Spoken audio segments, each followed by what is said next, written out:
të butrintit, por që pak ka fundi ndryshoj situata, ato e pas parasysh që u diskutu shumë për një vitet të cilin e publikoj ditë më pare, e tashmë e fshirë, që nuk e as pak në një gjendit të mirë, por që hyri për të themi kështu kërku likes edhe views në videon në fundit, të e pas parasysh që pati një rast tragjik në familje të saj.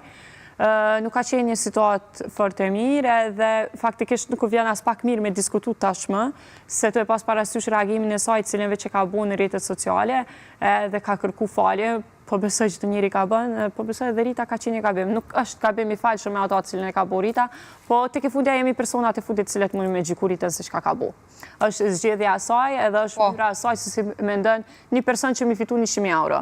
Tash, mos të themi veç të Rita, se nëse hime dhe shikojmë video të njerëzve cilat i kanë bu, edhe që e kanë cilësu Rita si një viktimizim që e ka bu Rita për atë video të cilën është postu. Me të vërtet, ka video të cilën unë i kom pa që me kangë të butrintit kanë publiku situatat e familjes tyre, ngjarje të trishta dhe krejt këto për një shumë 100.000 euro. Nëse të njëjtën po e gjikojnë influencerën Ritën, do të shohim që ka shumë njerëz të tjerë që kanë bërë po të njëjtën apo ndoshta edhe veç me një situatë pak më ndryshe. Ndoshta nuk kanë dalë për me çajt si Rita, por që kanë tregu jetën e tyre, situatat e krejt këto.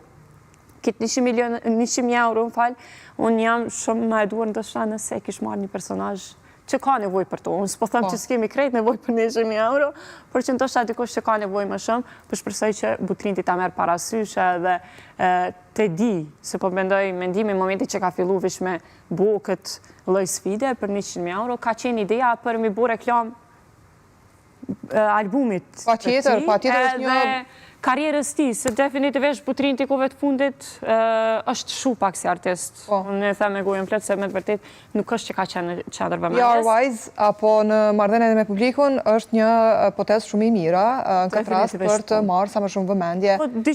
Ato 100.000 euro po besoj që i ka trafishu deri tani. Shumë herë.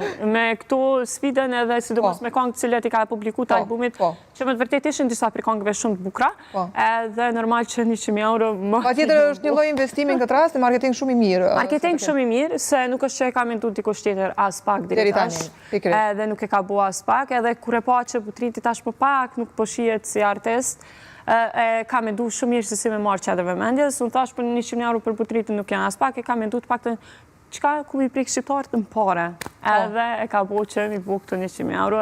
Kemi pa shumë komente në këtë rast. Të karon sy ndonjë që ja vlen të përmendet, mos të diskutojmë ato komentet si po e lem buri si e kështu si ashtu, për shumë 100.000 euro ka qenë gogja... Ka pas shumë komente ndryshme, edhe që faktikisht më kanë pa syri, kështu t'i themi, një prej komenteve ka qenë që qka buni influencerja për 100.000 euro është që prezentoj burin. Tu komentet kanë qenë shumë, ta? Edhe që, okej, pse jo, edhe një mënyrë e mirë ka qenë edhe për Ritën për mu shfaq edhe mu kanë qadrë vëmendjes nëse e ka shfaq burin. Te ke fundja, interesi ka qenë njerëzve, jo i Ritës që me shfaq burin, kështu që nëse njerëzit kanë pas interes me pas se cili buri i Ritës edhe me gjiku Ritën, Rita ka shfaq burin edhe që shfaq burin. Ka pas shumë komente, edhe nëse him për mi komentu, definitivisht, janë disa për komenteve që kanë qenë shumë vulgare, gjua vulgare,